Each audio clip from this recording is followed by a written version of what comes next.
YCP హయాంలో ఏర్పాటు చేసిన సెబ్ను కూటమి ప్రభుత్వం రద్దు చేయడం పట్ల ఎక్సైజ్ శాఖ అధికారులు సంతోషం వ్యక్తం చేస్తున్నారు. దీంతో పశ్చిమ గోదావరి జిల్లా భీమవరంలో CM Chandrababu, deputy CM Pawan Kalyan, excise శాఖ మంత్రి కొల్లు రవీంద్ర చిత్రపటాలకు పాలాభిషేకం చేశారు. గత ప్రభుత్వం ఎక్సైజ్ శాఖను నిర్వీర్యం చేసిందని అన్నారు జిల్లా ఎక్సైజ్ శాఖ జిల్లా అసిస్టెంట్ కమిషనర్ ప్రభుకుమార్. గత ప్రభుత్వ అనాలోచిత నిర్ణయాల వల్ల ఆంధ్రప్రదేశ్ గంజాయికి హబ్గా మారిందన్నారు.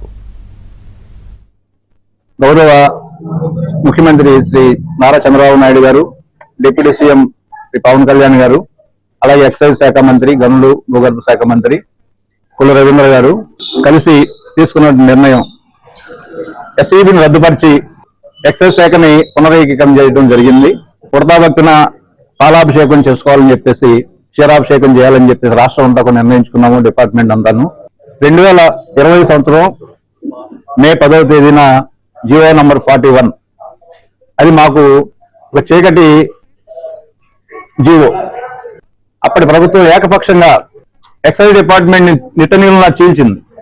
70% సిబ్బందిని ఎస్ఈబిలోకి పంపించింది.